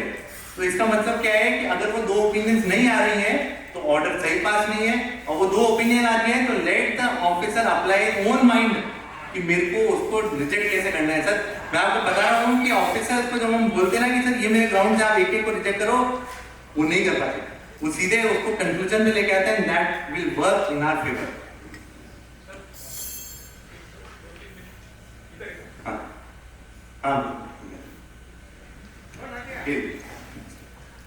Order not to go beyond the show cause notice, ये सर्कुलर में भी और सेक्शन 75(7) भी बोलता है कि जो ऑर्डर है it can not go beyond the show cause notice. तो जो एविडेंस रिलाई अपॉन किए हैं, जो फैक्ट डाले हुए हैं, ऑर्डर में नए फैक्ट और नए एविडेंस और नए आरयूडीज नहीं आ सकते। Amount demanded in the order can not go beyond the show cause notice. जो ऑर्डर में डिमांड, जो एससीएन में डिमांडेड है वही अमाउंट जो है वो ऑर्डर का पार्ट होना चाहिए। Can not request for cross examination, मैंने अगर क्रॉस एग्जामिनेशन मांगा है तो the officer is duty bound to give me the opportunity, and if he is not giving me the opportunity to cross examine the third party, then he has to justify that why the opportunity was not given. ये बहुत important है sir. 1 year must decide the case. आपको show cause notice issue हुआ, उस show cause notice में एक जने ने हियरिंग के लिए बुलाया, हियरिंग पे आप चले गए, एक्स ऑफिसर ने सुना और वाई ने डिसाइड किया, that can not be a case. 1 year the case must decide the case. अगर नया ऑफिसर आया है तो उसको फ्रेश अपॉर्चुनिटी देनी पड़ेगी और तभी वो ऑर्डर पास कर सकता है। वो प्रीवियस अपॉर्चुनिटी जो दी हुई है उसके बेस पे नहीं बोल सकता कि सर एक बार सुन लिया ना फिर बार बार कौन सुनेगा। ये चेकलिस्ट मैंने ड्राफ्टिंग और अपील की मैंने बनाई है, जिसमें मैंने सारे जो नोटिस है वो फाइल में अवेलेबल है क्या, प्रिंट आउट, और बेसिक से चेकलिस्ट को मैंने शुरुआत किया है। सिर्फ 2 मिनट में इसको कवर कर रहा हूँ। बेसिक फैक्ट्स एससीएन में क्या है, ऑर्डर में क्या है, क्या मैं उस फैक्ट को चैलेंज कर रहा हूँ, अगर नहीं कर रहा हूँ तो मेरे फैक्ट का पार्ट होना चाहिए, और मैं चैलेंज कर रहा हूँ तो मेरे ग्राउंड्स ऑफ अपील का पार्ट होना चाहिए, चाहे वो नेम ऑफ द एसएससी हो। अब आप बोलेंगे था नेम ऑफ द एसएससी में क्या प्रॉब्लम हो सकती है? नेम ऑफ द एसएससी में प्रॉब्लम हो सकती है in case of a disease SSC. Disease SSC में अगर वो डेथ हो गई है तो पुराने के नाम से नहीं हो सकता, उसके लिए अगर उसने इन्फॉर्म कर दिया है तो उसके लीगल रिप्रेजेंटेटिव के नाम से होगा। तो नेम ऑफ द एसएससी भी उस केस में इंपॉर्टेंट बन जाता है। तो name of the assessee, address, status, period और जीएसटीआईएन। उसके बाद नोटिस ऑर्डर की डेट क्या है, क्या डीआरसी 1, 1A, 1 और 7 सेपरेटली अपलोड किया गया online, date of uploading of DRC 07 क्या है। कई बार ऐसा होता है कि ऑर्डर तो 31 मार्च का है और 07 जुलाई में अपलोड किया है। अब लिमिटेशन तो ऑर्डर पास करने की है 31 मार्च, आपने ऑर्डर भी पास कर दिया 31 मार्च का, पर 07 अपलोड किया आपने जुलाई में जाकर के। डिटेल्स एंड डेट ऑफ दिन, क्या दिन प्रॉपर है या नहीं है, ये सारी चीजें हैं जो टाइम का शॉर्टेज में पूरा कवर नहीं कर रहा, पर ये इसलिए जरूरी है कि अगर हम इसकी चेकलिस्ट बना के काम नहीं करेंगे तो इनमें से कई चीज हमारी छूट जाएंगी, और वो छूट जाएंगी तो हमको पता नहीं कि कब वो जाकर के कौन से पॉइंट में जाकर के हमारे फेवर में काम करता है।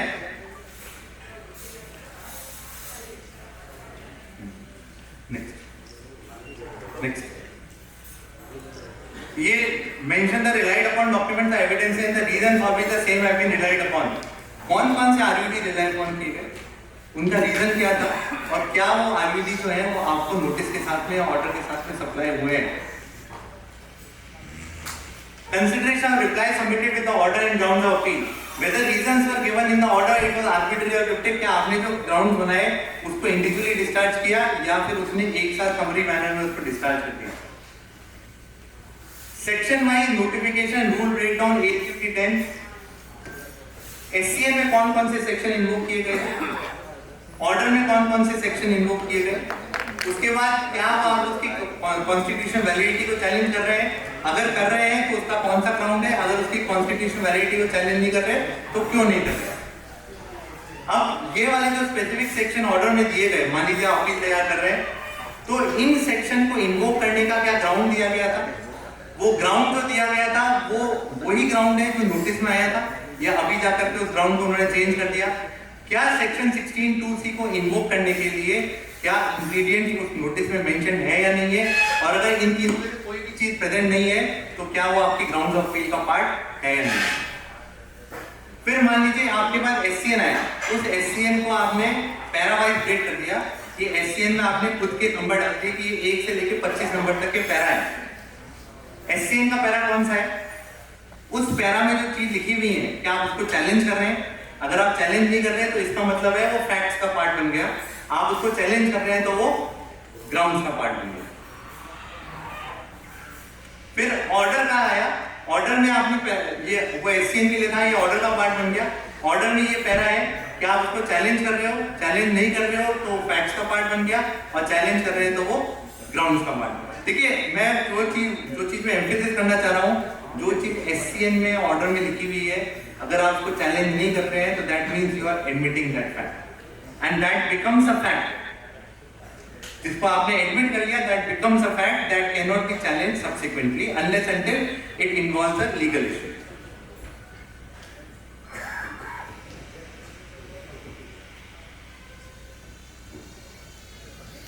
Next. So with this, I would like to conclude my deliberation on the prerequisites and precautions which have to be taken in case of assessment and appeal proceedings. And the only thing is that whether we are appearing at the SCN stage or an appeal stage or before the tribunal, each and every proceedings has its own importance, because the proceedings at the SCN stage are the foundation to what would be litigated later on. और कभी भी officer को देख करके अपने reply को decide मत करिए, try to make and draft the reply on merits। और हर डॉक्यूमेंट की एक इम्पोर्टेंस है, चाहे वो डिपार्टमेंट की तरफ से लेटर हो, चाहे वो एडवाइस हो, चाहे वो ASMD 10 हो, चाहे वो DRC 1 हो, चाहे 01 हो, चाहे SCN हो, चाहे RUD हो, चाहे थर्ड पार्टी स्टेटमेंट हो, चाहे आपकी रिक्वेस्ट हो क्रॉस एग्जामिनेशन की, या वो ऑर्डर हो। तो हर ऑर्डर को उसके मेरिट पे देखिए और try to compare the 1A SCN order while drafting the appeal, that was whether all these documents were in sync and all the grounds which were raised by you in your reply were duly considered. Thank you very much. Thank you अर्पित जी। भविष्य में tribunal ये एक रोज बरोज की बात होने वाली है और हो चुकी है, और उसके लिए हर एक प्रोफेशनल कुछ न कुछ अपने ढंग से काम कर ही रहा है, लेकिन जो एक फ्रेमवर्क बना के दी है और आपने जो अनुभव प्राप्त किया है, जो आपने स्टडी किया है, उसको एक ढांचे के रूप में बांध के जो पेश किया, उससे निश्चित ही हमारे जो ज्ञानोत्सव के पार्टिसिपेंट्स हैं उनको फायदा हुआ है। हम आप जोधपुर से हमारे लिए आए उसके लिए खूब खूब आभारी हैं। और कराएं एनीवेज, नेक्स्ट सेशन के पहले मैं करने वाला ही था, लेकिन इन्होंने इतनी मेहनत करके इतना बढ़िया था एक फ्रेमवर्क हमें बना के लिख दिया, उसके लिए आप अपनी जगह पर खड़े होकर इनको तालियों से अभिवादन भी करें। और हो